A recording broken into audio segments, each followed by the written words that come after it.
Okay. I'm up and ready. I'm up and ready. Make sure you can hear me good. Happy Tuesday. Happy Tuesday. Happy Tuesday. We up in here's a good school night. We winding this year down. I appreciate everybody who been rocking with me this far. This year, this 2025, we winding this year down. So want to make sure we end this year on a good note. Wind this year down right. Make this month count. So I appreciate everybody. So um you will be getting a lot more content, a lot more lives and stuff like that throughout the end of the year. I'm gonna have a lot more time to myself so I can get out there and do what I do.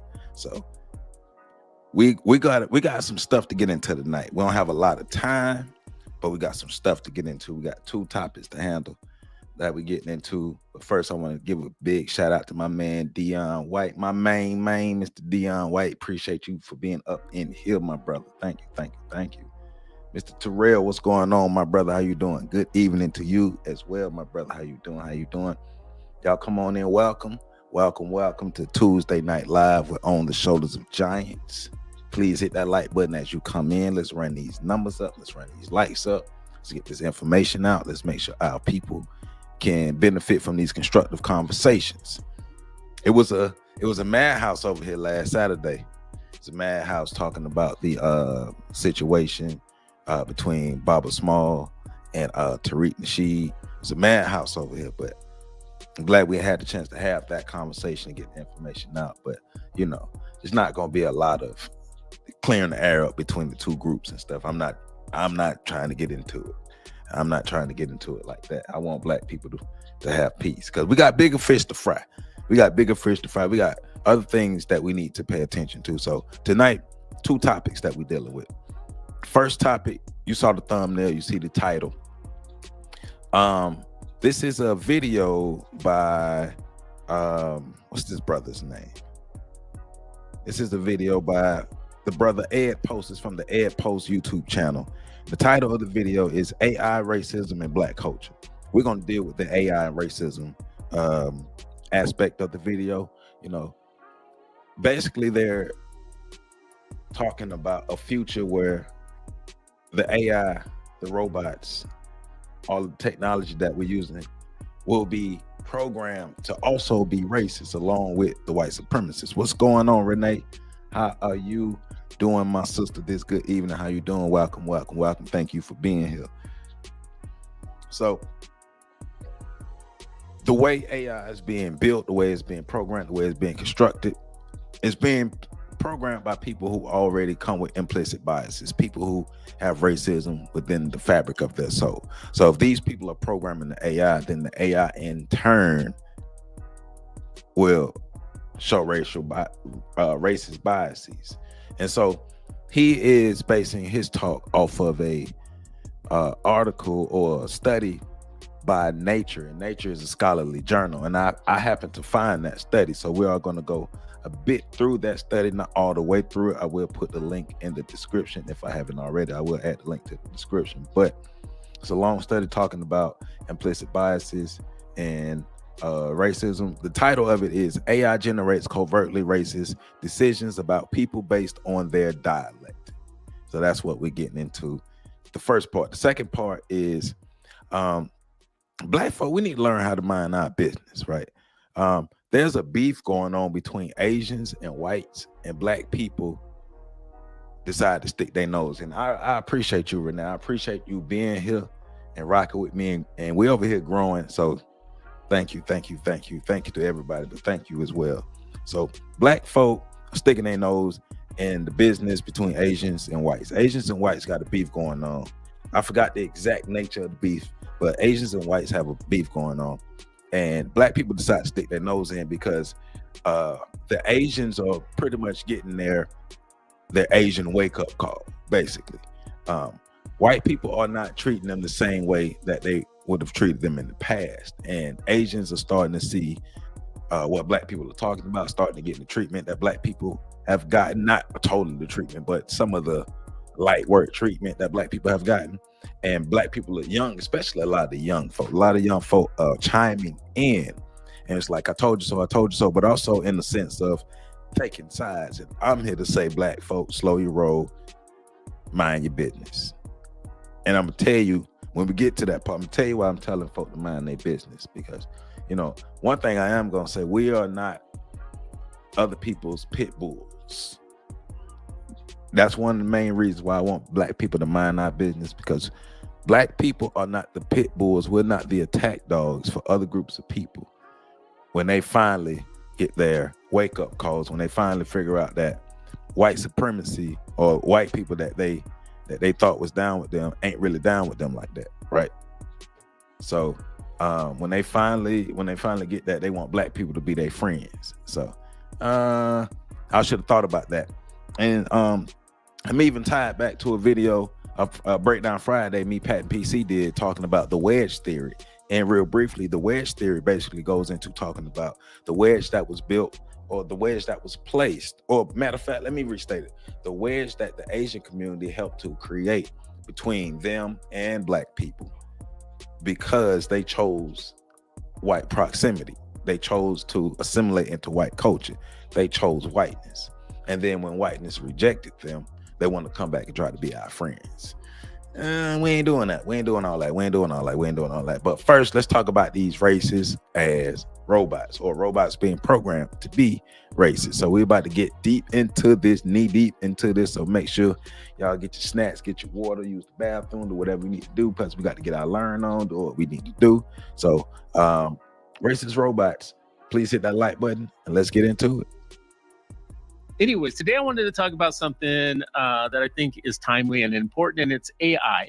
So today we're going to be talking about the groundbreaking study from Nature that should, and Nature is a scholarly publication, and this should stop everyone in the AI world in their tracks, and all of us too. The researchers found that large language models, the same kind of AI that powers chatbots and resume screeners and even courtroom analytics, can be covertly racist. The decisions that they make are really kind of biased towards African Americans. And who would think, what could go wrong when you create a new technology that really is based upon and trained upon the real attitudes and biases and thinking of the world that is already biased against a group of people? Guess what happens when you digitize that? It just puts it on steroids. Mm-hmm. So here's the catch. Models don't respond to skin color or even the word black. They respond to dialect. So when someone writes or speaks in African American English, the dialect with roots in Black communities all across the country, the AI assigns them lower prestige jobs, rates them as less intelligent, and even recommends harsher criminal sentences. So stop it right there so you can see some of the opening dialogue that he's given. And also our BG Tech. Those of us who know don't expect sanity in an insane system, but those of us who don't know, and I would say a large portion of us who don't know, really do expect sanity in an insane system, which is part of the problem. But laying the foundation for what they're talking about, the language models that are being created. The language models are being created and designed by people who have implicit biases, people who are racist. And when they're creating these language models are being formed to discriminate against African American English or African American vernacular. But he's as we get into it, he's going to be talking about how some of these bots, these AI platforms, all these robotics, all this technology stuff, in all of the spectrum can be programmed to be implicitly racist against black folk. Nemesis, what's going on, my brother? How you doing? It's trained by the man. It's trained. You're right, Renee. It's trained by the man. So it's gonna be racist. Why not? I mean, and we've seen this in movies and stuff. They of course they tried to cover it up and try to make it seem like it wasn't what it was, but we've seen this before. Please hit that like button, my people.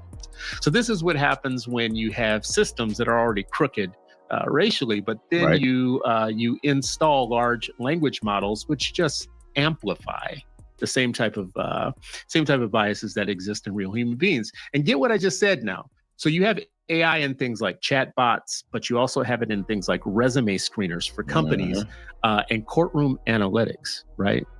So now we are giving the power to robots to be racist, right? Robots are racist. Maybe that should be the title of this particular show. Robots are racist as hell. So Ish, a lot of what we talk about is analog. We're dealing with kids with books and well, don't let me act like I know what I'm talking about. You're the one with kids in the classrooms and young people, and you know what they do. So they are on social media. They have phones. They are participating in the digital world and digital universe. I want to frame this in terms of what do we do? What do we teach young people? This is always about intellectual self-defense. So if I'm going to tell you about this study, and this study is telling you what happens with AI, and AI is going to be everywhere, my question to you would just be around, what do we do for intellectual self-defense of young people? How do we use educators and education and the science or the discipline of teaching? How do we use that to prepare kids for this particular reality? But let me just ask. But before you go further, I would start by saying, well, first we have to actually give a damn. Enough of us have to actually give a damn about what's being presented in front of us. Like, think about all the information that has been presented to Black America, warning us, predictions, studies, all these things, telling us about the system of white supremacy, telling us about the future, how our future could look if we don't do specific things for us. Powernomics. Dr. Claude Anderson dropped Powernomics in 2001, 2003? Told Black people by 2013 we will be a permanent underclass. You think we listen? No. And what are we now? A permanent underclass, about to go further under. They even bring in other groups of Black people to contend with us. That's the scary part about what's being said. The information being given in this is they're talking about a future where we will be more dependent upon the technology, the AI, and we will have, of course, in our community, we already know, because we're looking at how technology is used today and how technology is underutilized by our community. So we will have a small portion of our community who actually know how to utilize the AI. And so a large portion of our community will be basically surrendered to the AI, not understanding its full capabilities. So being able to fall victim to the biases, to the racism, to all the programming that's within the AI, within the logic models, within the language models, within, especially if they put it within resumes. And actually AI is being incorporated in many, many, many different aspects of businesses. Even my job, they want to incorporate more chat bots and more GPTs and more AI models within what we do within the website, within how we recruit. And that's going across the board. I've been to conferences, I've been to conveniences, I've been to, convenings and conferences, lectures and all types of things all across the country. And we're on specific subjects, but everybody's talking about how we're going to integrate AI in what we do to help enhance what we do and make things more efficient. And if the AI is being implemented heavily and it's being programmed by those who don't have our best interest, and we're not going to be the ones programming the AI. So, I'm talking about. Nemesis says, I literally just had a biased discussion with the Google Gemini AI hours ago. It notes that it is being raised on Western ideas and the English language and the biases contained within. Yeah. And we have information to back that up, right? Says Super Gang, what's going on, gang? How you doing? Why do I feel like I gotta trade my nuts in just to make? I mean, look, man, when you living behind enemy lines, when you living within the system of white supremacy, and it ain't enough of us that's willing to stand up and do what we need to do for ourselves. The sad part is too many of us are gonna fall victim to the system because there's not enough of us to really protect us. Says you feel that way because you don't have resources, so you eventually reach the point where you have to I'm just saying, when you behind enemy lines and you keep and as a group of people, we keep descending. So, it ain't enough of us that give a damn. But let's continue the conversation because we're getting our foundation laid. A rhetorical question first. It's not rhetorical, really. I'm going to put it out there to you. Are you surprised? Are you surprised that like AI is racist? That robots are racist? No, not at all. And it's actually ironic that you brought that up. The rapper Wise Intelligent, he always puts these like little like things out there, like quick snippets of like thoughts of ideas of what's happening in society. And like a couple of weeks ago, he put, "It's fun now, but artificial intelligence has no choice but to develop into a manipulative, impulsive sociopath, considering it's being trained primarily on the psychology, behavior, and perspectives of enslavers, colonizers, war criminals, fascists, robber barons, bankers, hoarders, human rights violators, abusers, and the history as written by them. Expect the worst." So it's what you just, yeah.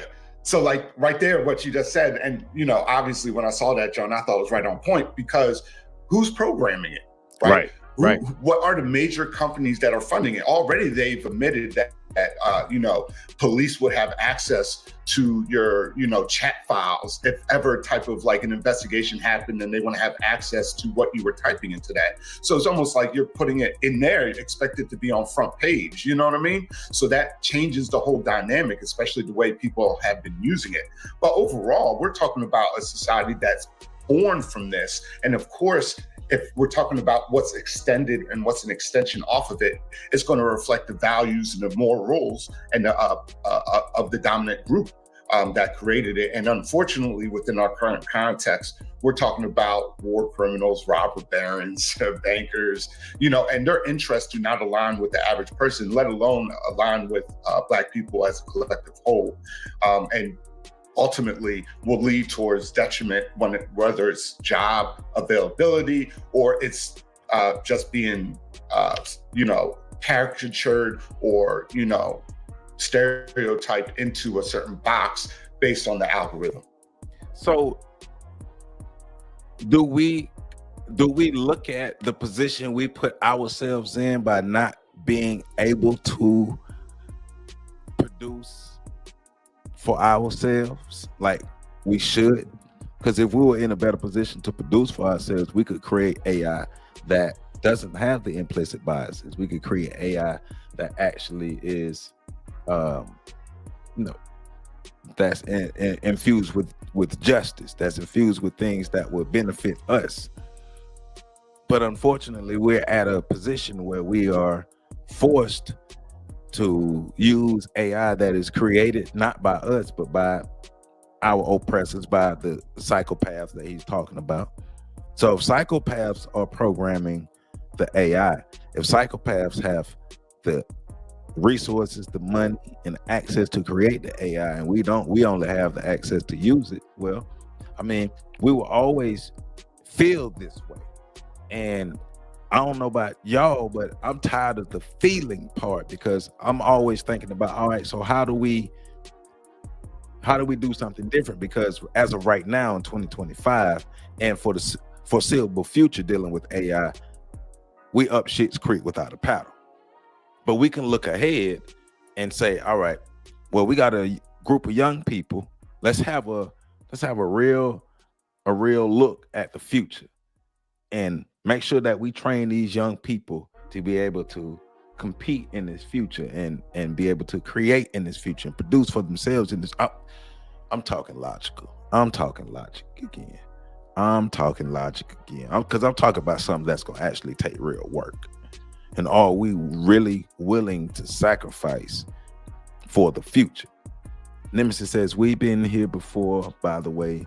When image detecting was being used for CCTV, it would display a bias to linking Black faces to criminality. Yeah, technology has always had that bias because it's always been created by the ones with the bias. So yeah, you are right, my brother.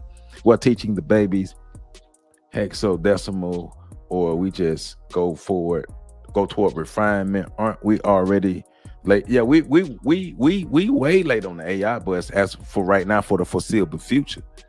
But we got to have some kind of outlook for the distant future, though. And if we keep with the behavior patterns that we have now, We won't. Well, of course, we know we're not going to have no outlook for the distant future because we have no outlook for the foreseeable future, which is the problem because we put ourselves in the hole. So it's like we're automating racism now. Well, We're just automating it. It's a mirror. It's a reflection. You know what I mean? Yeah.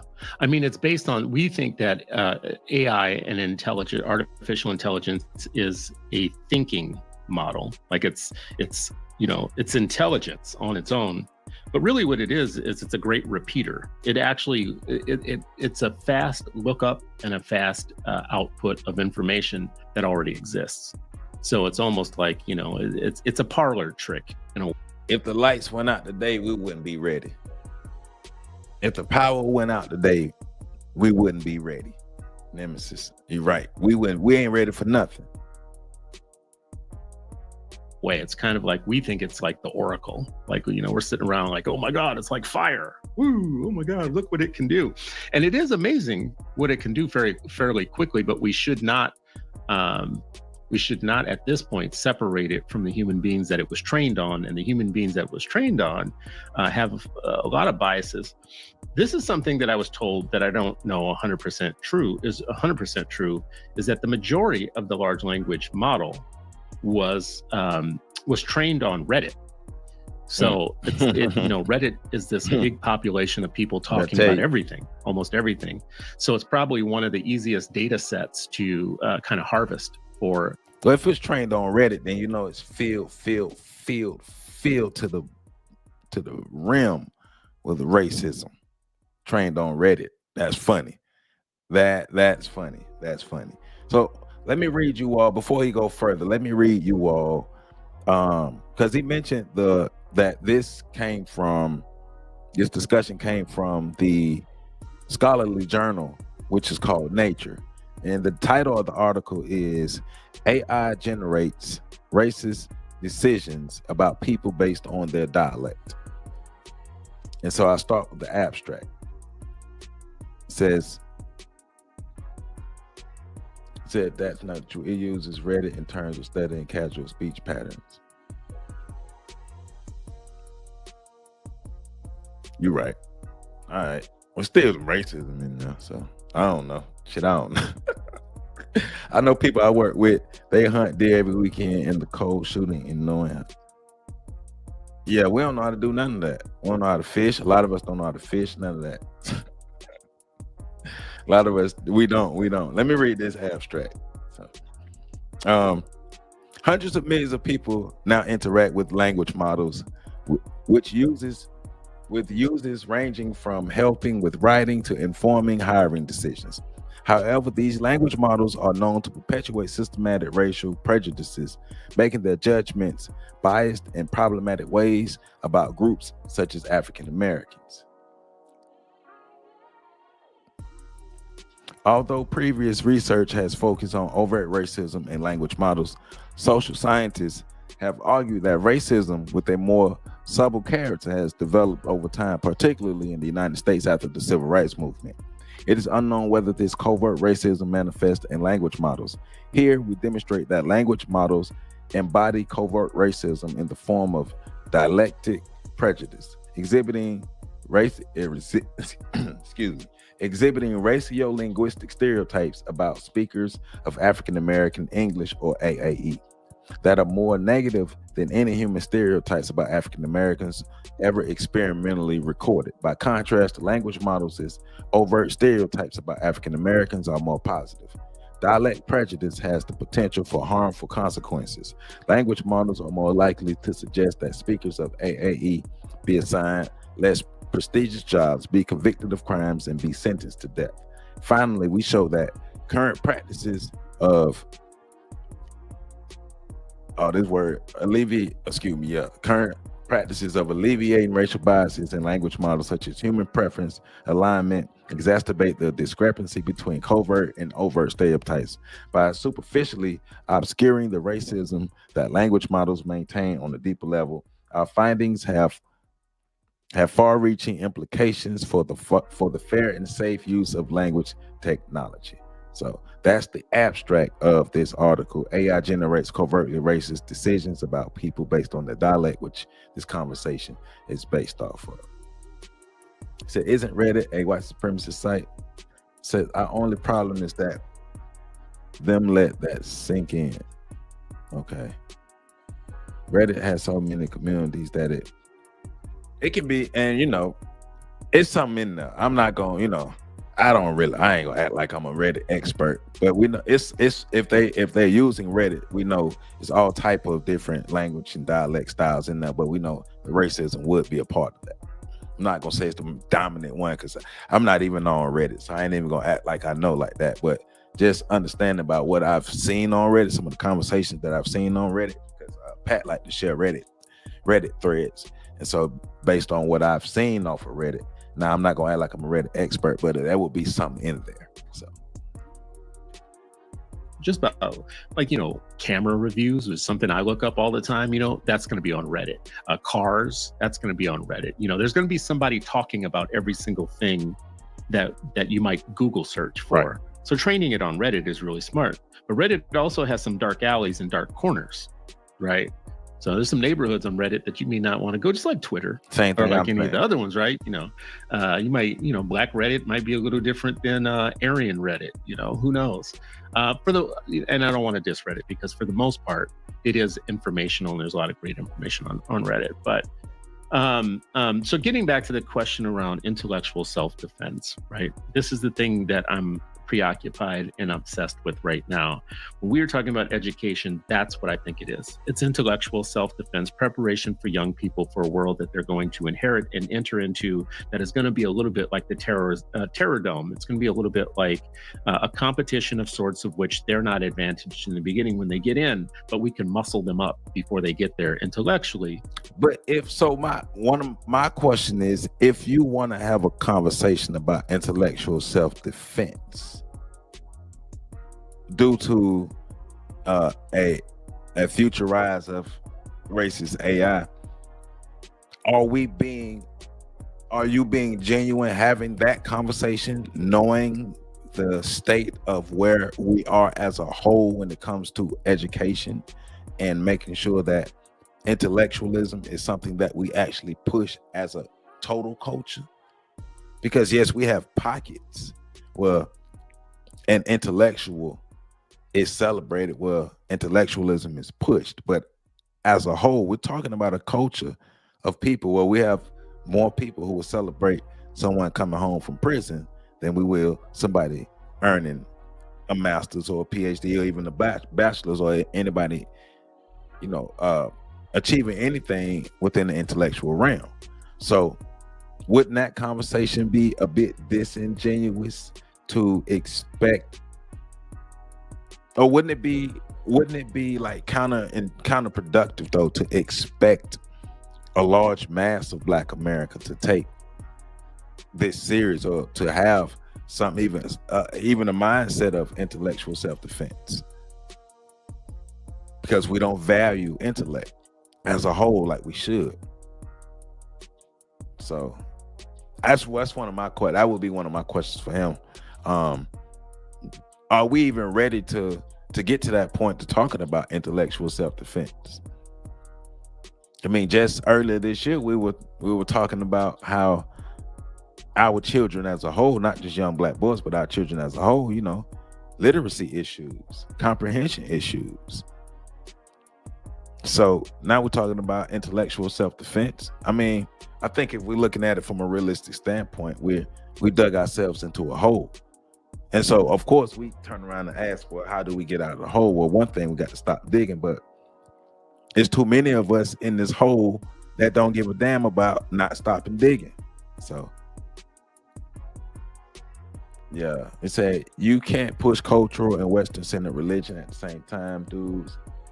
Ain't the solution beyond that. How can you talk about intellectual self-defense when you don't have? So I wouldn't even get actual self-defense. Didn't even cross my mind just yet, because I'm just like, we're being dishonest if we think that intellectual self-defense is something that will actually be valued. Intellectualism ain't valued. So we can't even talk about We ain't even ready to talk about actual fighting. We don't even do that unless it's between each other. But yeah, that's just my thought on the intellectual self-defense. That's a conversation that's for a minority of Black people who give a damn about being an intellect. So, and get them prepared for things. So a story like this comes up, this AI study, and that's my first question. My really first question about it when I read it. Okay, that sounds bad. I could awfulize it. I could talk about it, whatever. That's not going to help a single young person advance. So, if I was a teacher and you have a hand in training teachers and coaching and whatever, if I was a teacher, I had this on my desktop. And I was like, damn, I need to teach a unit about this, or more than a unit, or whatever. What's my approach, and what's my objective with young people with a study like this? Well, first thing I would look at, that wise intelligent thing I put up to make it much more digestible for the students, and go through why would he make this argument? Like, who does program these things, right? What does feed into it? And so like having that like meta background information, I think goes a long way to understand that's just a machine, like we said, that's getting fed in stuff that just really regurgitates and flips it around and uses it in different types of ways based on prompts, right? But at the same time, they should know all the background and context that has, and really for me, that's usually the biggest issue when it comes to even talking about these type of issues, or when we're talking about education. Education, I've said this repeatedly, should not be done in a vacuum, right? This is part of life. Like our children, like you said, will have to deal with this in the future, whether they like it or not, right? You can't even go off the grill legally anymore. So when you're talking about the knowledge that they need to know to combat it, they need to be very clear about the history of colonialism, the history of genocide here within this society, right? And even how world powers operate, like reading clips from what Malcolm X, when he was, sharing his analysis of the global power structure based in Western Europe, right? The same thing in France and the same thing in the United States, and you know what I mean? And I think our students should be aware of this background information in order to understand, okay, so what they're telling me on this chat box when I put this prompt in might not be fully fleshed out thoughts about the reality that I need to know in order to learn about it or to teach it.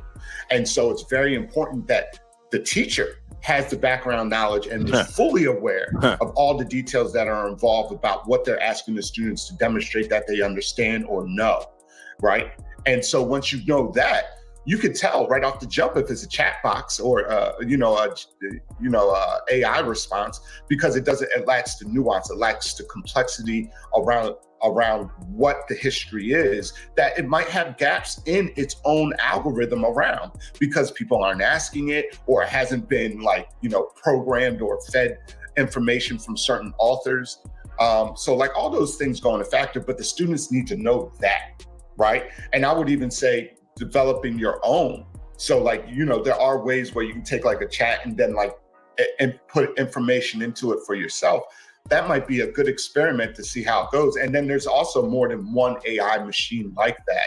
So doing the same prompts and then showing the different responses to kind of show that this isn't gospel when it comes pumped out, right? That you should be challenging it, you should be questioning it, but it's also very important that you have a strong background knowledge about what you're asking it, what you're prompting it, so you can guide it correctly based on coming to the desired result that you want.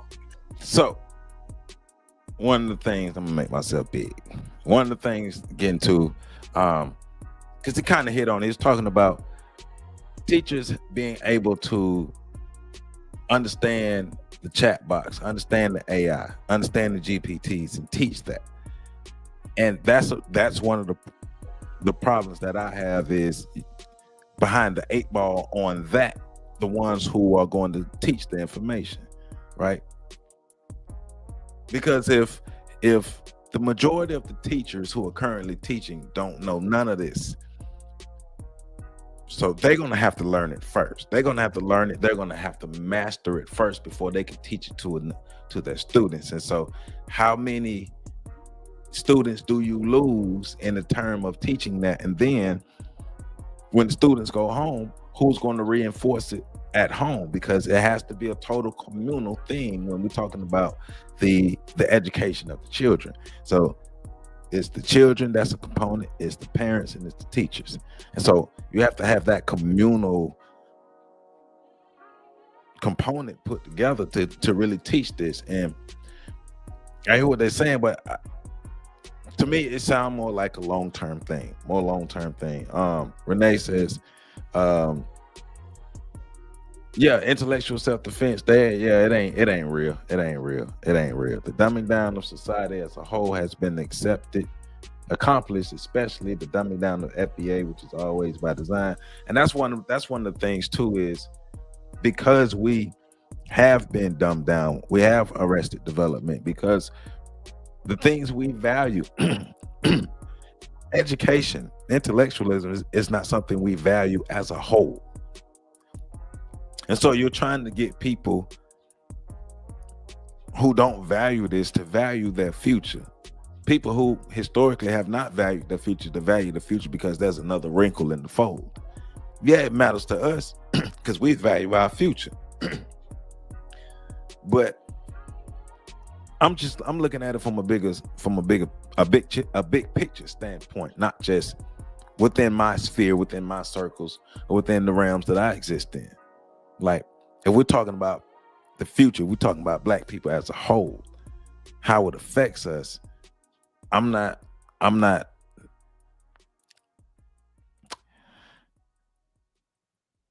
happy about it. I don't feel like we're in a good place. It says there's an assumption that AI designed in America has some obligation towards Black people. Nothing that is created by other people has any responsibility. Right. No, really. That's a great point. That comment get a star. Now that's a great point, because if you don't design it, you can't expect it to benefit you.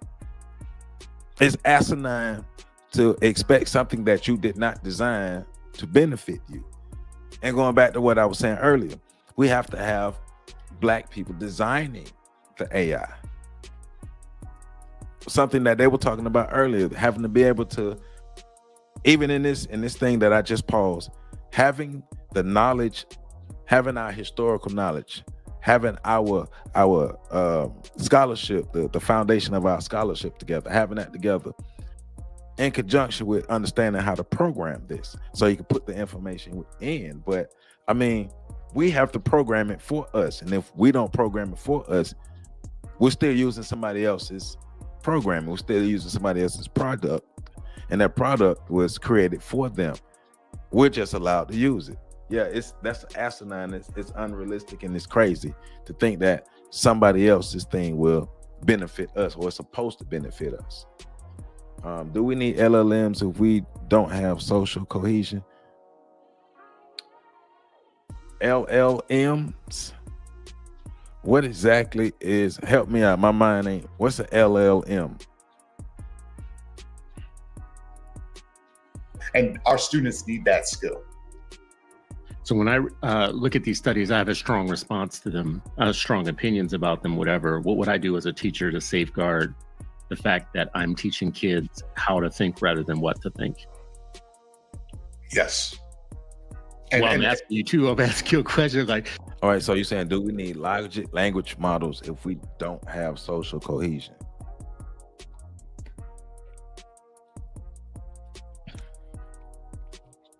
Would the language models be used to help build social cohesion? How would we, or large language? I'm not sure, because it depends. I guess it depends on how we would use the logic models or the language models. It's a bedrock of allowing AI to interface with humans.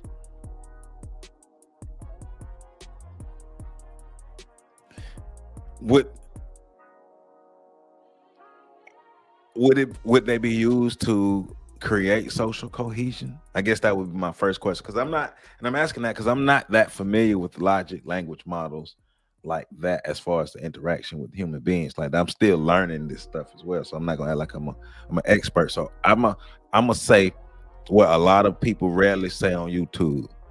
I don't know, my brother. I do not know.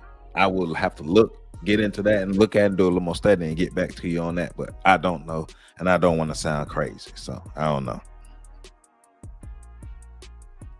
So I'm a new teacher, and I come to you and I'm like, this is some BS. I can't, and then, I even have that quote that you quoted there, whatnot. So I'm gonna teach my kids from the point of view of you need to arm yourself against this and whatnot. But I might wander into territory where I'm telling them what to think rather than how to think. So if I'm a teacher, especially a new teacher, what do you think I do to make sure I keep my stuff in check so that they actually figure out the answers for themselves? I mean, that's where teacher reflection and self-reflection work is so important at the beginning of your teaching career. That's a practice that should have been already implemented during your teacher prep program. You should have learned kind of like how to do that and reflect on lessons and get feedback and receive feedback and everything.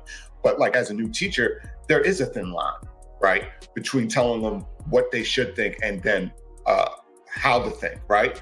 But the important thing is that's why you want to put it in their hands. You're not telling them the conclusion, but you should also be very honest about why you reached the conclusion and why you're approaching it, right? And that's another thing teachers don't do enough in the classroom when it comes to these type of conversations. It's very important. Like, you can't divorce yourself from the lived reality enough as an educator, as anyone, to say I'm completely objective and what I'm showing you is the objective, like non-biased truth. I got you, RBG Tech. Mastering AI won't help nothing if we don't get our stuff together. If we can't find a way to work together, we can't find solidarity, common ground, unity, unite under code of conduct, AI won't do nothing but tear us further apart, in my opinion. Us working together as a group of people is foundation for moving forward. If we can't do that, I don't see how AI would bring us together, to be honest. So, like, let me just say, I mean, it's always on us, like Black unity, because I was looking at the comments of a video that I put out a while ago, a clip of a video that I put out a while ago talking about Black unity. And Black unity is like playing defense in the NBA. It's all about will. People who are great defenders in the NBA, they want it. They want to be great defenders, and they go out and they give it every day to be great defenders. That's like Black unity, right? Like, it come down to will. We have to want it, and no amount of AI or outside forces will create that unity for us other than us. So hi chat, Mr. Ward. This is an interesting topic. I've been thinking about this for a while. Thank you, Truth Hurts. Thank you for being here. Marcellus Searcy, what's going on? How you doing? Nisham Ban, y'all, what's up? Before we build, we need to be on one accord to build. Dearborn, Michigan is an example of the Muslims being on accord, one mindset, and religion working to create their own. We too individualize, right. People don't want to deal with the reality of either conquer.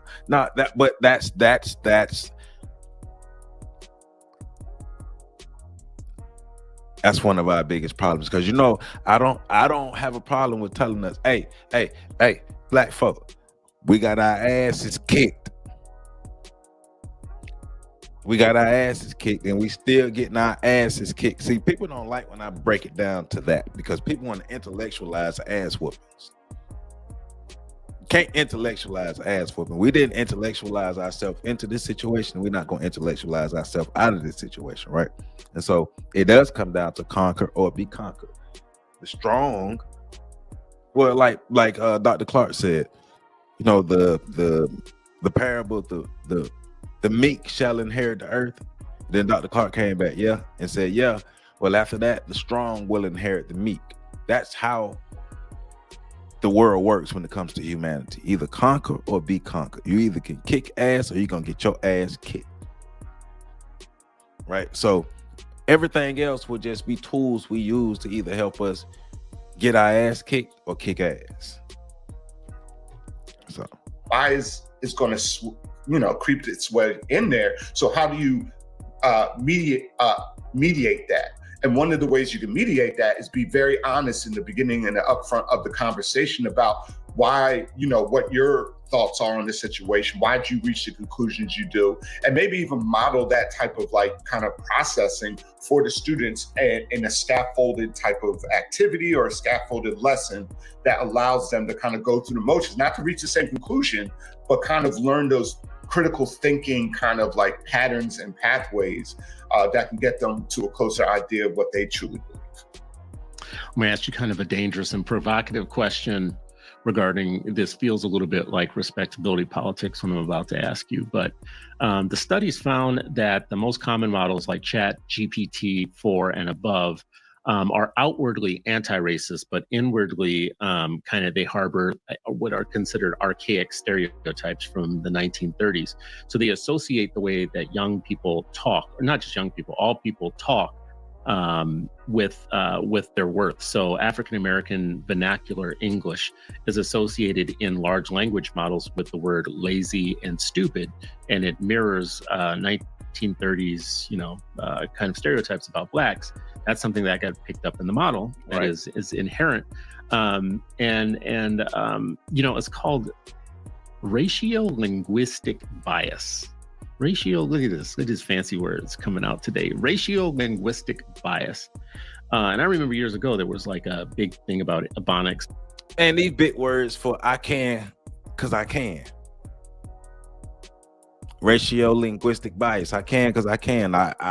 We programmed a bias based off of language, based off of linguistics, rather, into the technology that we created to benefit us. I mean, we could, because we could. Ratio-linguistic bias. We did, so what you gonna do about it? Really, that's what it come down to. I mean, I'm about simplifying stuff down and making it make sense, right? We ain't got to try to be the smartest in the room at all times. It just need to make sense, right? First, we beat y'all ass. We've been beating y'all ass for over 400-500 years. And then we create things that benefit us because we can, and you ain't gonna do nothing about it. You got something to say about it? Or you gonna get on YouTube and create your little podcast, you're gonna get on Instagram and make your post. Okay. You're gonna get on the same technology that we keep creating and complain about us. You guys are winning. But we got to think about that. Think about what was just said. Think about that. Think about what we do and why we do what we do and why we get the results that we get, or the lack of results. The lack of forward movement. This stuff, Kush, my main man, Kush, all the way from Italy. How you doing, my brother? How you doing? Thank you for tuning in. I appreciate you tuning in because I know the time difference is crazy in Italy. I hope everything is going good over there and you're doing well, my brother. Thank you. But I mean, like,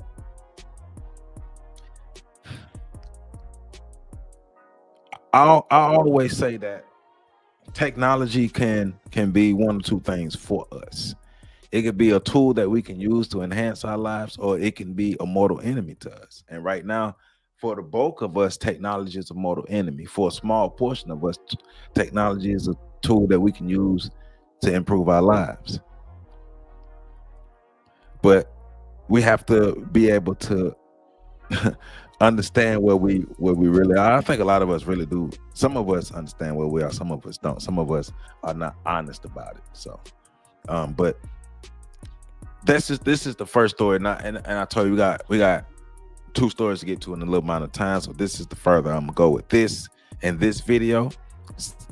The link to the full video is in the description, and I'm gonna make sure I put the link to the study in the description as well, so we can so you can go read more about the study of AI generates covertly racist decisions about people based on their dialect, and that's the basis of that conversation.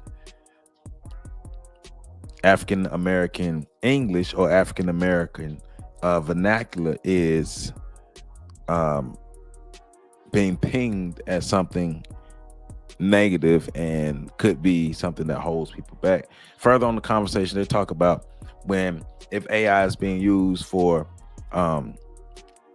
job recruitment, how your name could keep you from getting a job. So, you know, if you're a father and your name Fred and your wife named Shanisha, and y'all decide to combine y'all names, and you name your daughter Fred Nisha Jenkins, within these AI models, Fred Nisha gonna get pinged as like he was saying, slow, lazy, unintelligent, all those different things. And then if Fred Nisha speak the African American vernacular, that will be another barrier. So, you know, those are things that they're talking about. So check out the full video before we transition and talking about black people not knowing how to mind our damn business. Let me check out some of these comments though. Everything is power, everything is power, everything is power. It's most death diabolical. They throw a brick and hide the hand playbook. You already know it. I'm glad everything going good over there, Kush. Say AI is in the Bible. Say it's a matter of perspective. Many of us lack it. Combine that with a lack of relevant history and just leave us chasing our tails every day.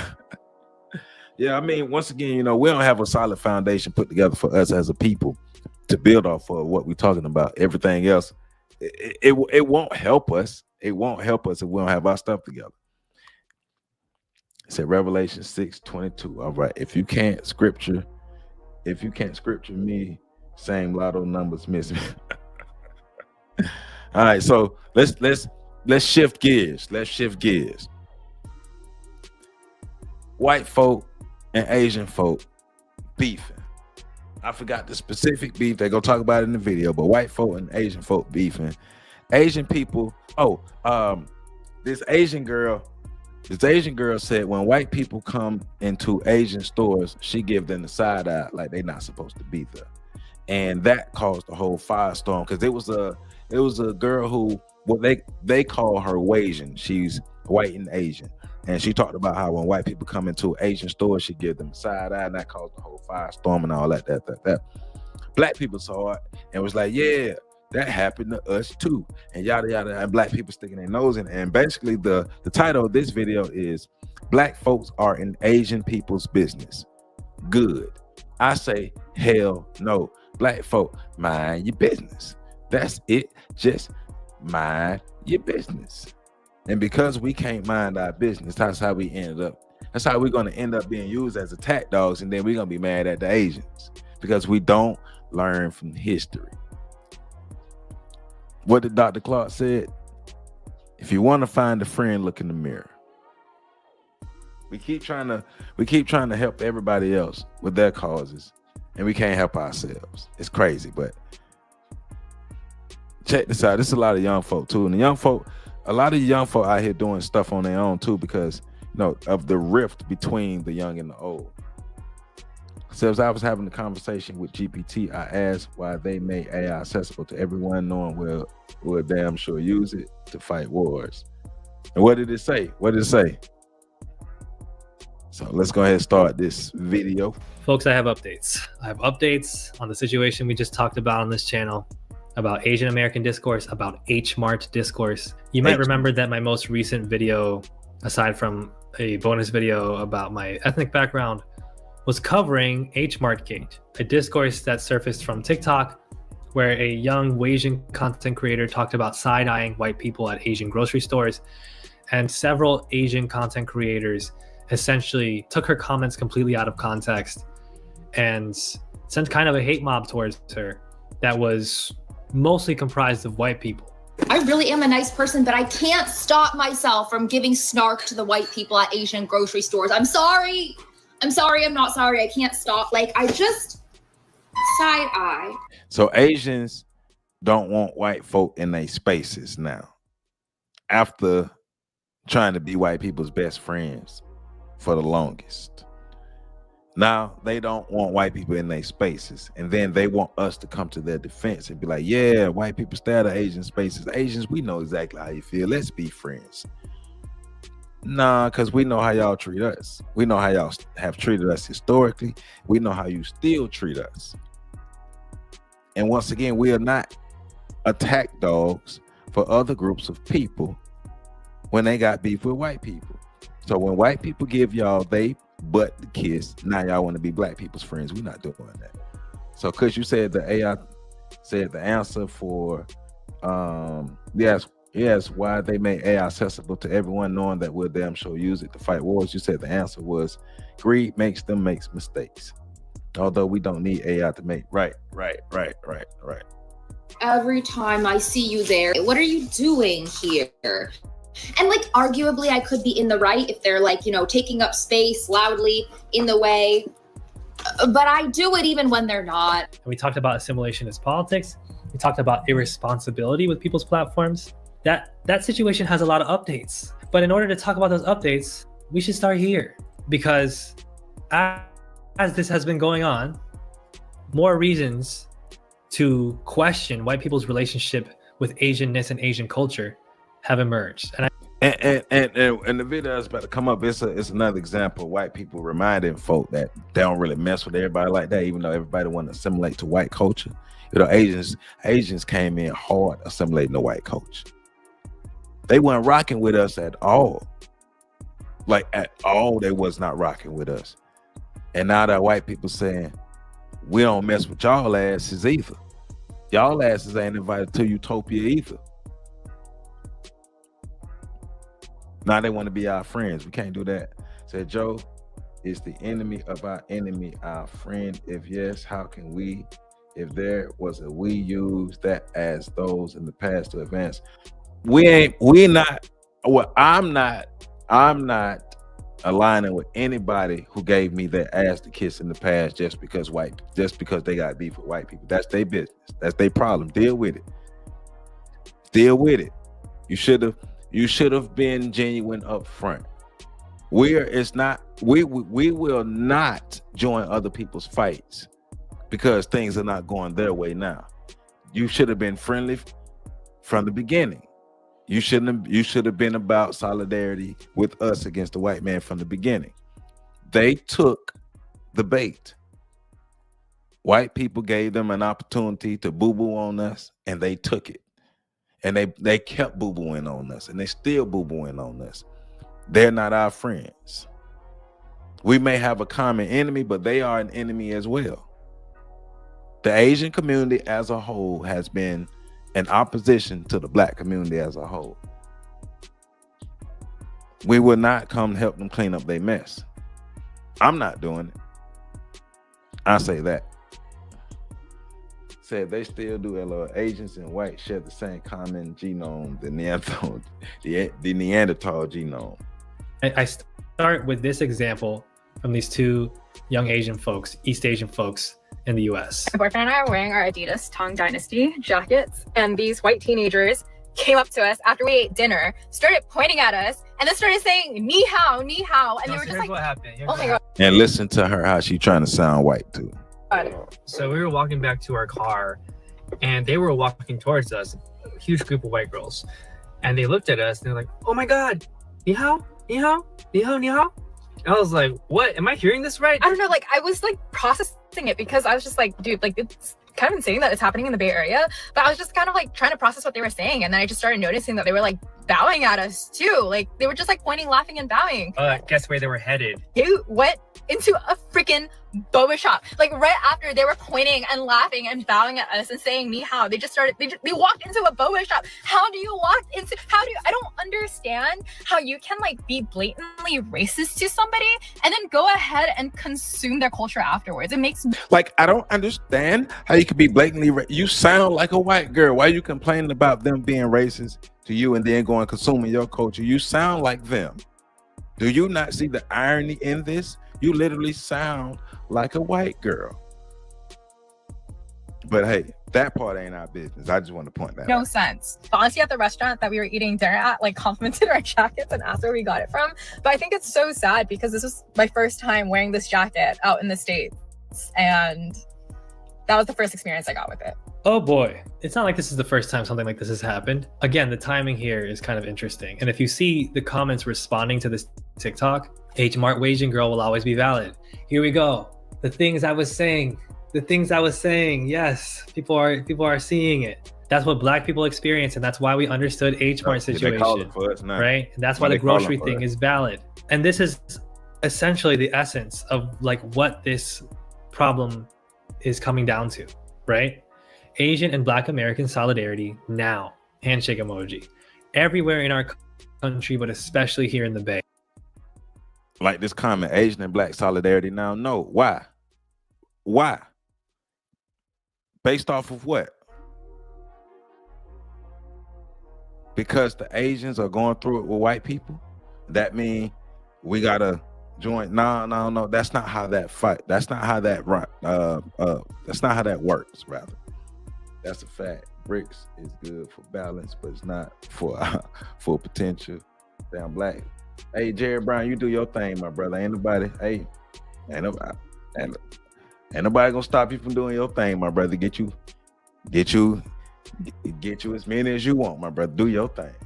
So yeah, it is convenience, man. Hey, Black people, come help us fight. Ain't no Black. There is no Asian and Black solidarity. What is it going to be built off of? What is Asian and Black solidarity going to be built off of that's not superficial? Because this is superficial. Asian people have a beef with white folk, and they want us to help them now. Oh, because the stuff y'all been talking about, y'all been dealing with for 400-500 years, that we have been neglecting or overlooking, the saying that y'all lying, and now it's happening to us, and now we believe y'all, so now we want y'all to join us because we believe you now. Nah, don't call for us. There's no solidarity. It's disingenuous. It's freaking disingenuous. Like Renee said, like Ron Coleman said, hold your own nuts. Hold your own nuts, like Ron Coleman said. Kush said they need to fix the colorism in their land first.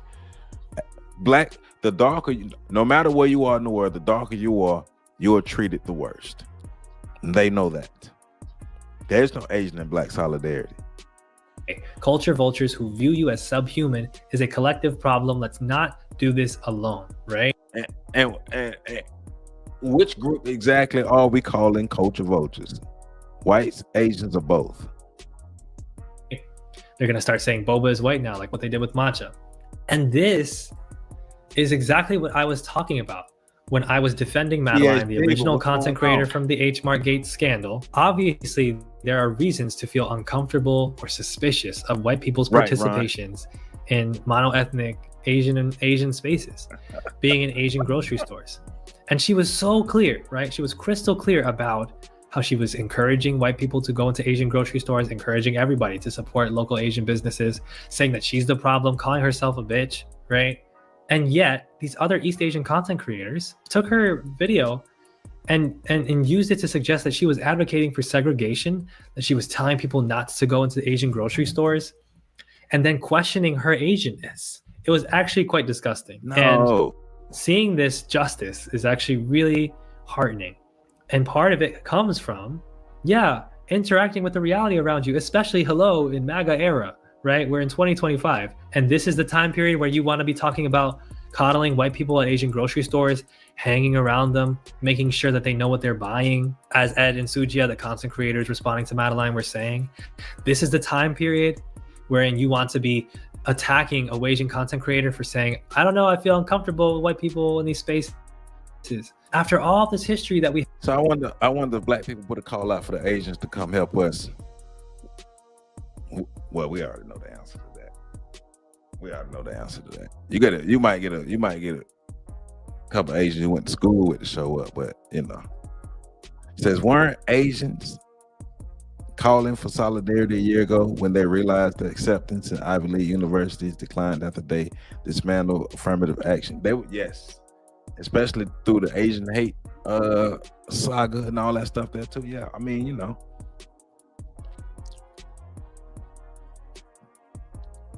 Asian solidarity. They weren't worried about us. But now white people don't want to be their friend no more. Now they want to be our friend. They got kicked out the sandbox. Now they want to come and play with us. Nah. That's not how it works. We ain't crazy. Like Renee said, tricks are for kids, and we grown as hell. Have of East Asian spaces, East Asian culture, East Asian food becoming popularized and also becoming trendy, having the culture and the history and the integrity of it be dismissed and then disrespected through the use of terminology like sushi face, which implies that the sodium retention you get in your face might come from sushi instead of, you know, the salty food that white people eat outside of that, meaning everything. It's just wild, right? And this is something that I was talking about with regards to how Black people are seeing this dynamic play out and responding to it. I mentioned in my video, I was like, look, some people, a content creator who I like, I didn't mention them, I didn't say their name or show their video, said, this is Asian business, let Asian people discuss this. Right. Don't be all in Asian spaces talking about this. Right. But I pretty firmly disagreed with that. Right. Especially in the case of Black folks. Why? Because Black folks get this, whether it's... What does us understanding what you're going through got to do with us being in your business? I understand why hyenas and lions fight, but damn it, I'm not finna go out in the savannah and try to join either side. Because I understand what you're going through, that means I owe you allegiance. Are you serious? The audacity of you, young man. You need to sit your ass down and learn some stuff. The audacity to say, well, because you understand what we're going through, you owe us allegiance. Well, go to hell, boy. Go to hell, boy. You need to sit your young ass down and learn something. Wow. Wow. Won't y'all en masse, since y'all so worried about solidarity, en masse, Asian people en masse, come over here and help us with our problems first. How about that? Because remember the wedge theory. A part of the reason there's so much tension between Blacks and Asians is because Asians chose white proximity. Asians chose to assimilate toward white culture. They chose to be closer to whites. They took the white handouts. They wanted the power, they wanted the closeness, and they took it. They did all of that, and then white people say, get your motherfucking asses up out of here. And now they coming back to Black people like, hey, can we be friends with y'all? No. Well, y'all understand our experience. What that mean? You gave me your ass to kiss this long time, y'all gave us y'all ass to kiss. And now because we understand, that means allegiance. Young man, sit your ass down. The Black diaspora internationally, whether it's African folks, Caribbean folks, or whether it's Black Americans, they understand the colonial history and how it ties into white interaction with Black culture. They understand that white people will participate in your culture while still not respecting you. Asian people will participate in your culture. Now let me make myself, God damn it, I need to be big on this one. Asian people will participate in your culture while disrespecting you. Asian people do it all the time. Asian people are currently doing it now. They don't rock with us.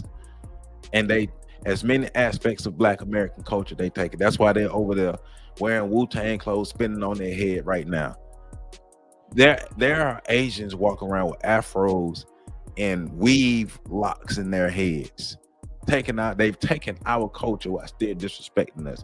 So you are going to complain about what white people are doing to you while y'all doing it to us, and then we're supposed to help you because white people are doing that to you while you're doing it to us. Make it make sense. Come on, man. Says on individual level, still okay, but collectively it's Black power. We got too many problems. I mean, right? Like I look, I love human beings. I love people. I love Black people. But I love human beings. I'm cool with everybody. But I understand group dynamics. And because I understand group dynamics, I ain't gonna go for the okie doke. Except when they want to set up those damn hair salons. Hey man, look, we ain't gonna get to the hair salons. The hair salons, corner stores, hurry up and buy all that stuff. PR says, this is why I said I would not buy a robot from nobody unless it's a Black scientist. Right. like we do have our black scientists that we need to support. So this young man, wild though. You supposed to help us just because we've been through the same thing. So help us. No, boy.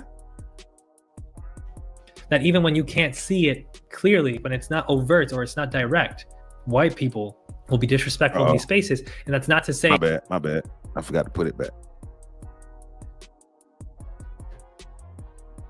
We shun them from these spaces, but that we gatekeep them to the degree that we create a sense of unified questioning of white people's motives. We make it a little bit uncomfortable for gatekeeping. I'm glad he mentioned that. Black people, we have to do more gatekeeping. We have to do more gatekeeping, black people. We have to give a damn. Remember, like gatekeeping, unity, will, collectiveness, all these things, it comes down to giving a damn, you know. White people. So that they know that we're not just here to have our culture be taken and exploited.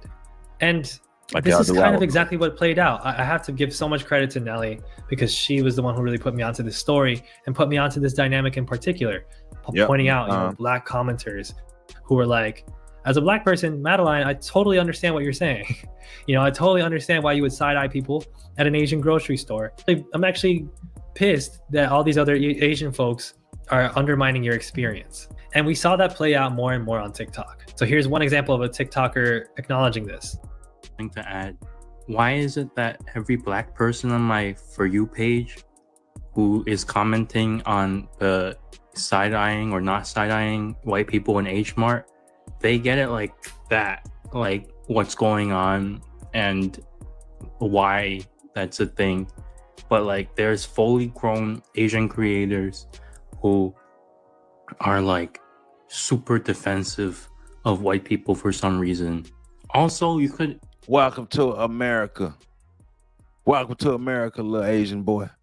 Welcome to America. Your people assimilated probably even more than our.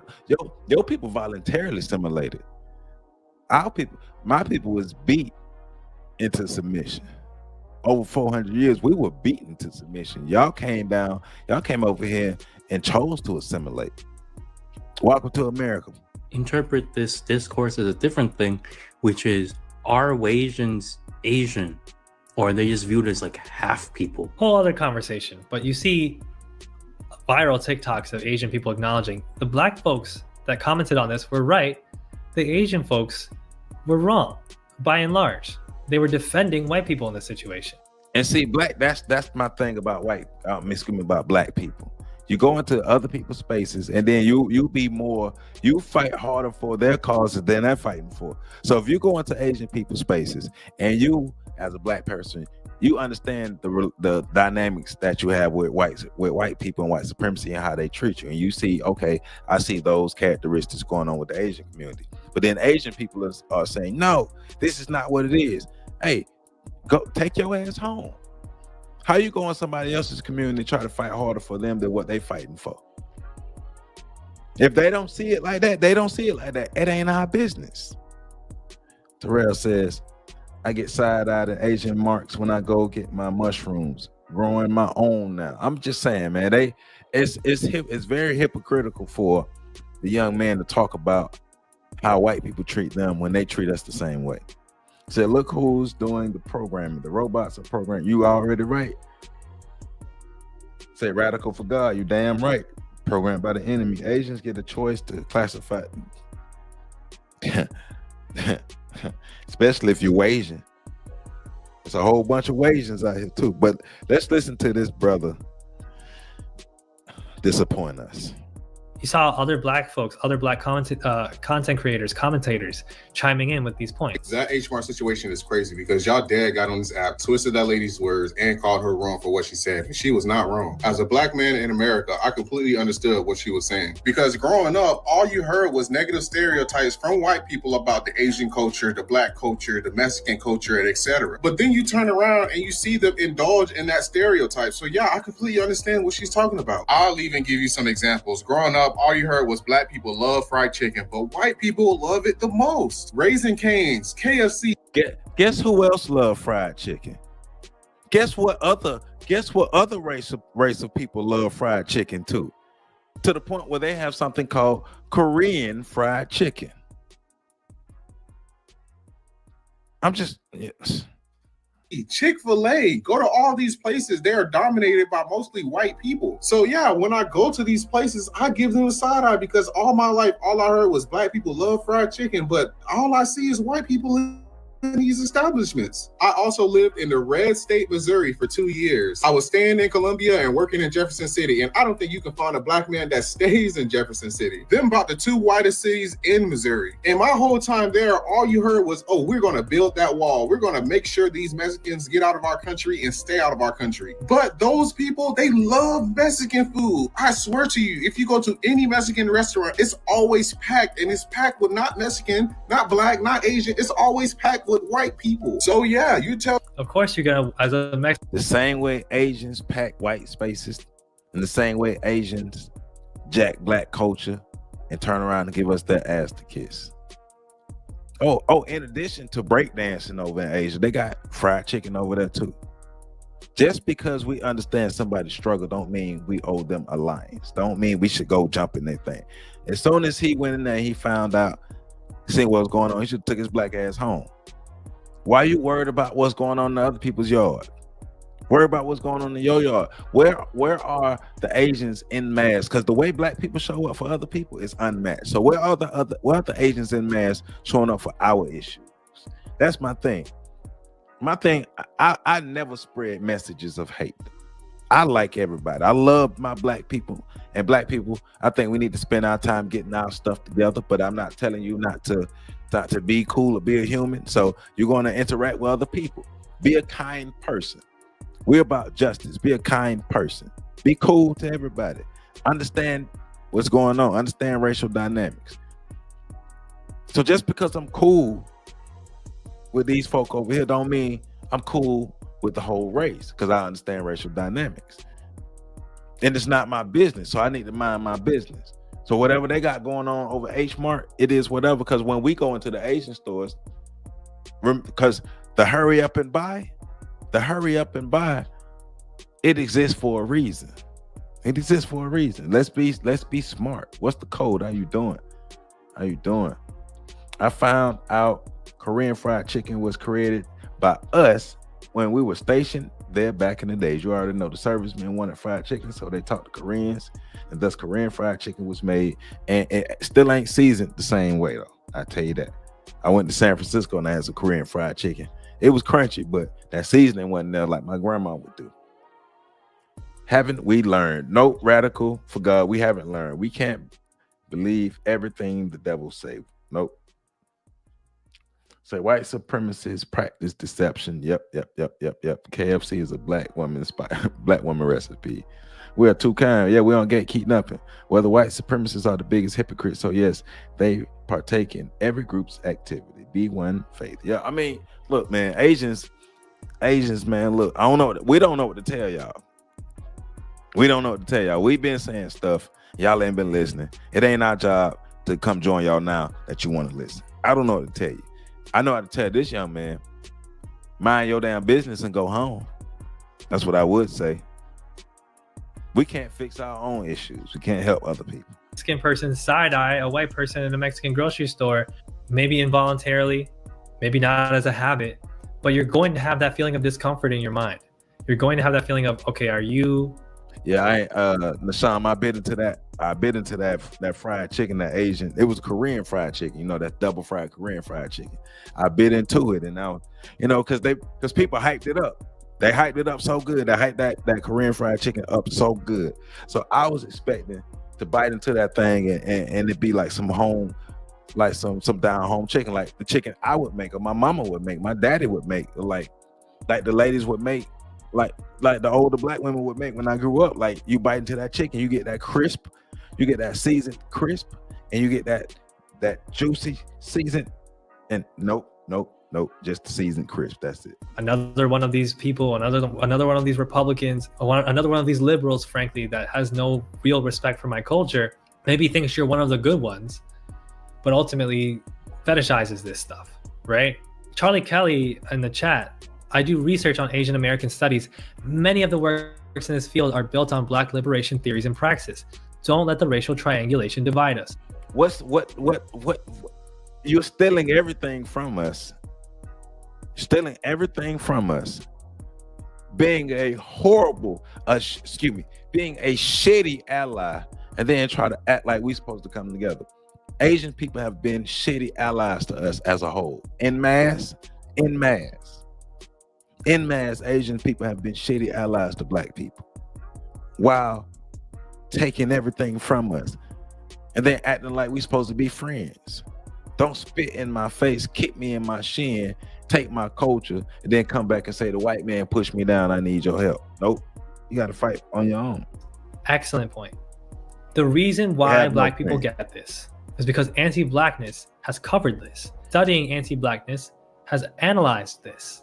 Theories of racism, theories of anti-Blackness, all the conversations about racism in Black media and Black culture have for a very long time highlighted the exploitation inherent to white consumption of Black media, Black culture, Black goods, right?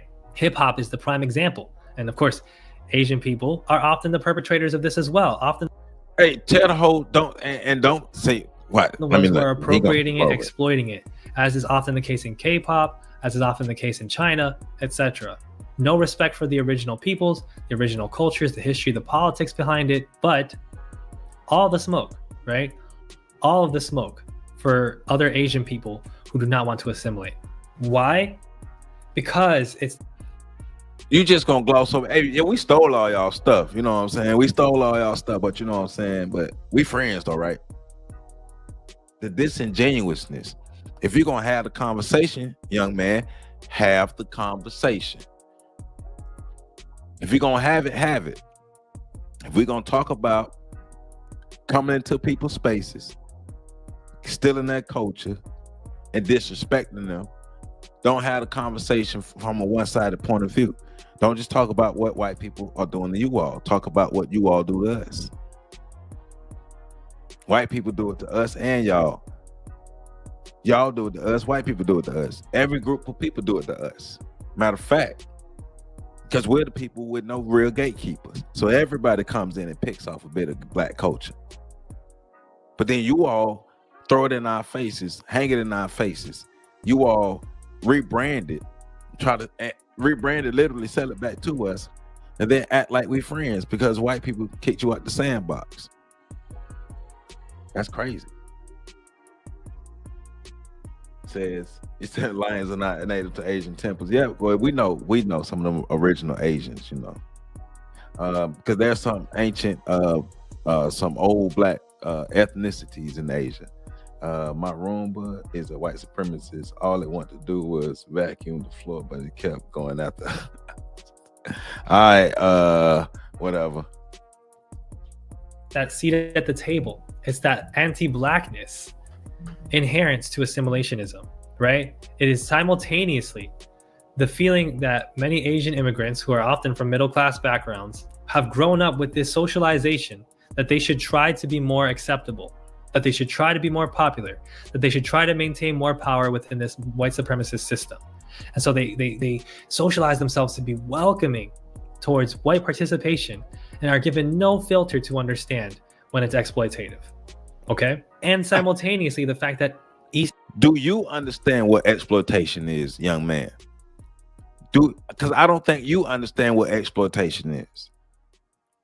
Actually, you do understand what exploitation is. You just acting ignorant. You acting like you don't know that it's coming from your side to outside. Because you can clearly point out exploitation when white people are doing it to Asians, but do you not understand the exploitation when Asians are doing it to Black people?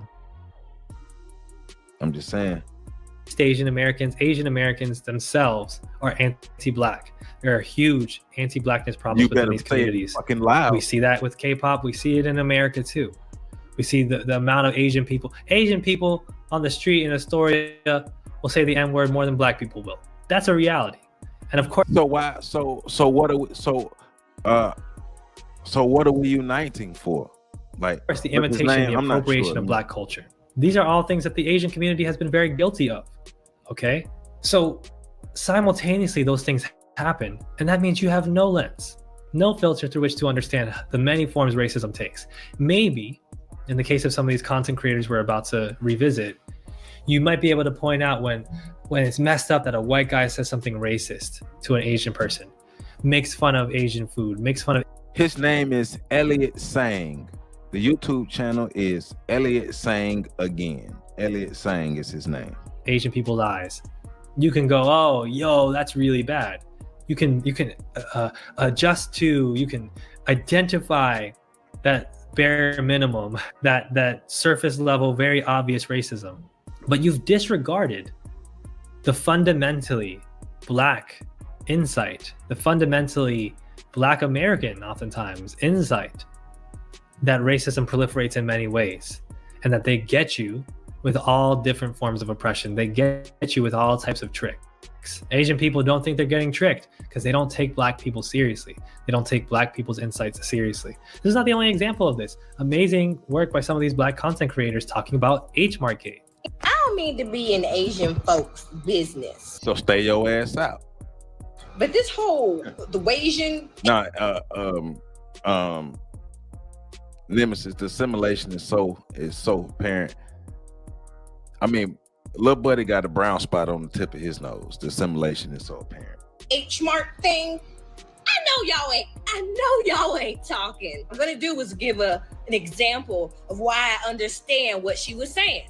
Now, mind you, despite this, and she come over here and other people business in full neck swinging Black women mode. Sit your ass down. Take your ass. Save that energy for something that we really need in the community. this jacket I'm wearing right now, I graduated from an HBCU. Now, my HBCU wasn't the most well-funded. It wasn't the biggest HBCU, especially not the biggest one in our state. It's a small-ass campus, and everybody see just about everybody 5 times a day, right? And being at an HBCU, we know that this is a Black space, right? HBCUs were created specifically out of racism because Black people had certain boundaries when it came to education, right? And to this day, it's still a very important thing in our infrastructure, right? Now, as a Black person that grew up around white people, I very commonly heard y'all talking about how Asian food stink, how weird Asian food is, how they eat fish eyeballs, and how they eat like all this. So you willing to say what Black people be saying about Asians? I'm just saying if we gonna be real and throw stuff out there, are you willing to go on record and say what Black people be saying about Asians? Young lady, HBCU lady who grew up in the white neighborhood, who grew up in the white community, are you willing to go on record saying what Black people be saying about Asians as well? I'm just saying we're gonna throw stuff on the table. Let's throw stuff on the table. We're gonna be real. We're gonna be real, right? Let's not beat around the bush. Let's not tell lies. You know what I'm saying? Let's not tell half truths. If we're gonna call out across the board. But that's why you need to sit your butt down. Yeah, so what? White people talk about Asian food and then they go buy it. So what? What they got to do with you? Guess who food? Neither one of those people. Asians ain't buying soul food and white people ain't buying soul food en masse. En masse, Asians ain't buying soul food and white people ain't buying soul food, but y'all worry about who buying Asian food. And neither one of those groups buying soul food. That's why you see soul food restaurants opening and closing all the time. You'll see that you'll have that little makeshift Asian spot that sells the shrimp fried rice and honey wings. That place it would never close down. That place is open during all the holidays. That place is open during the snow. And I'm telling the truth, like here in Tallahassee, those places are open during holidays, snowstorms, hurricanes, floods, the second coming of Jesus. Like those restaurants are open, right? And look, man, I go to Asian spots too. So I'm just not gonna lie about it. We go to Asian spots. Black folk go to Asian spots. That's how those spots stay open. That's what I'm saying. That's exactly what I'm saying. Black folk support Asian restaurants. We support them. That's how the little hole in the wall, Szechuan kitchen with the shrimp fried rice and honey wings. That's how it stay open. Black folk go support it. White folk go support it. But the soul food restaurant in the same black community, it's not gonna stay open that long. Black folk gonna go there. White people, you may get a handful of white people. Asians not going there. They're not going there. We worrying about the wrong thing. Hey man, the hood Chinese spot is always open, man. Hey, and your order gonna be ready in 10 minutes. The one PhD, you've lived in Tallahassee. There was a Asian spot on Capitol Circle. You call that, let me get that shrimp fried rice and honey wing, do it every time. 10 minutes. It was to be funny, man. But think about what I'm saying though. The Asian spots always open and they never close down. Why the Asian spots in the hood never shut down? And I'm not you're right, 10 minutes. I'm not just talking about like they just don't shut down for like, you know, damn holidays and stuff. Like they never close. Other businesses around them are closing, going out of business, and they never go out of business. They're always supported. The black community keep them open. The Asian community don't keep black businesses open. What are we missing? Hey man, somebody say they want that jerk chicken and chitlins. Oh, make your own Chinese food is easy, man. But you know, black folk not gonna do that. Black folk, you think black folk gonna make stuff for us? We're not gonna do that. Every other group understands that we are in the group-based competition. Yeah, hey, it's a team sport. They print money so they can call me a bum. It's a team sport out here. We're the only ones out here trying to play a team sport by supporting the other teams and half-ass supporting our own team and wonder why we losing. 10 minutes, man. That's all you need. 10 minutes, no matter what you get. Poo-poo platter, General Tso's chicken, orange chicken, sweet and sour chicken, sesame chicken. 10 minutes. The food is cheap. The food is Terrell. The food is cheap. You get you six big old wings, a whole box of rice with shrimp in it, $8. So, but let me let her finish. Black woman and weird stuff and stuff. Like growing up, I even remember, I kid you not, I think it might have been the Joy Luck Club, but there is a short story I read. I think it was from the Joy Luck Club where the girl she's having, like, I think she's having either her friend over or their pastor over. Her family is Asian, I believe, ethnically Chinese, but I'm not sure. Anyway, they present this very traditional food, and she's very conscious because these people are not of the same ethnicity to her. I believe they were white. And I remember there was this conversation about either the fish head or the fish eye, and how it was in her culture, it was very like a delectable piece of meat. How she was so worried about what these people would think about like her food and think it was disgusting and have like all these like negative comments to say, right? So if I'm an Asian person, right, and I'm going to my local Asian like grocery store, and yes, she is Asian, you guys. She's half white, half Asian. I don't know if you guys know this, but two truths can exist in the world together. You can be black and white at the same time. I love what this person's saying, and I love that part of the insight as well, because a lot of this, I mean, she's wasting her time though, my brother. Like, she's wasting her time, and I'm because it's a school night, so I got to kind of shut this down. So that's why I put the links to both these 4 videos in the description. It's a school night, so. But to me, she's wasting her breath. She's wasting her time. You're trying to convince white people that they of something that I'm sure they're clear of what they're doing to the Asians. I mean, white people are still in a superior spot in this country over the Asians, and the Asians are in the superior spot over us. That's why they treat us the way they treat us. All groups who are in the superior spot in us in this country treat us like we're inferiors. Back in the day, we used to joke about them cooking cats and dogs. Maybe that's just, well, nah, they used to do that they used to do that down here. I know black people to this day would not eat any type of Asian food, would not set foot in the Asian spot because they believe that they cook cats and dogs. So imagine trying to convince someone when you have zero standing. I'm just saying. She up there. And both of them sitting at her laughing like, well, They like, neither one of us gonna go to your restaurant. So what you talking about? What you talking about?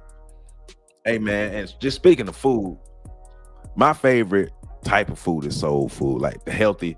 My mom learned how to cook healthy soul food, so healthy soul food, that's my favorite. Soul food, I'm not gonna act like I don't eat Asian food. So here in Tallahassee, Florida, the food culture sucks overall. It's minute.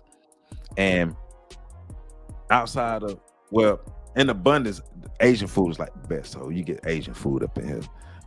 Then soul food, at the soul food spots. We got a couple soul food spots that stay open like after 5 p.m. So I can go get me some soul food on the weekends and stuff like that. But I do my best to patronize these black restaurants. Matter of fact, Thursday, me and my homie, we meeting at a black soul food spot. We're gonna have a meeting and get some food.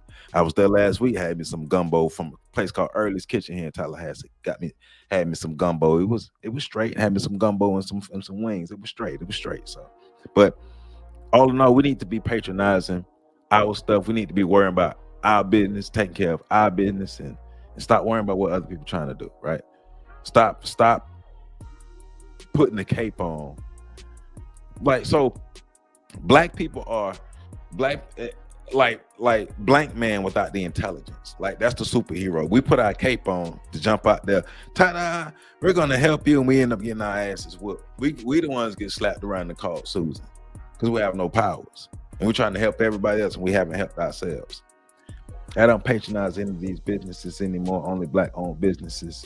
I do my best. Most of the money that I spend is at black-owned businesses. Most of the business that I do is with black people. And I've done that for a while. When I create stuff, when I do all types of stuff, I do my best to do the bulk of my business with black people. White people ate us and fed us to us. That's funny.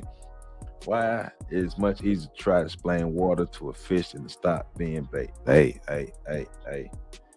They do cook cats. A restaurant in Memphis got busted for it several years ago. They set the cats on the line out back, which is that's crazy. It's something out there. That's wild. But you know, we haven't learned our lessons, and we haven't passed the information down to the younger generation. So that's why you got a lot of young folk who jumping out the window for these Asian people just because of the familiarity with their dealings with white people. So we got to understand that. Robot races in the U.S. and robot assistance for Japan. Every country will develop their need. Hey, yep. But Black America has to develop our own need. So, like I said, it's a school night, man. It's getting late. I got to make sure I shut this thing down so I can get myself together and get to work on time. So, I appreciate everybody rocking with me tonight. Y'all know how we do it. These robots gonna be racist robots in the future. Now, racist robots on one end, and then disingenuous Asians on the other end. We can't win for losing. Racism is all around us. When we gonna start winning as a team? Because we already losing as a team. I want to thank everybody who coming to the chat, everybody who coming to the live, everybody who support what we got going on over here. Me, Kim Tate, I appreciate you. I appreciate your support. Me, Kim, thank you. And y'all continue doing what y'all doing. Make sure y'all go out on in your everyday lives and be the greatest versions of yourself. Put your best foot forward. Make sure you are being constructive and helping others who need the most constructive help. That's how we do it. I appreciate you, Renee. I appreciate you all. Y'all make sure y'all be safe wherever you are, whether you in the U.S. or abroad. Be safe. Kush, once again, I appreciate you for being a moderator. If you're interested in being a moderator for this channel along with Kush, email me. Here go my email. Email me. If you are interested in being a moderator for this channel, email me because I need more moderators. And Kush, I appreciate you located in Italy, but you still show up for the show. I know the time difference is out there, but I appreciate you. And yeah, let's do this. And y'all keep being great black people. I love y'all. Love yourself. And I see y'all Saturday live. And I'm going to put the link to the study about the AI generates covertly racist decisions about people based on their dialect. I'm going to put that link in the description of the video. So just go back to the video and check it out. So, hey man, y'all have a great Tuesday night. Have a great rest of the week, and I'll see y'all on Saturday. Peace out. Email me, PhD. Email me. Oh, matter of fact, I know how to make you a mod. Never mind. I know how to do that. I got you. Thank you. I got you. I'm gonna make you a mod. Thank you. I'll see y'all later.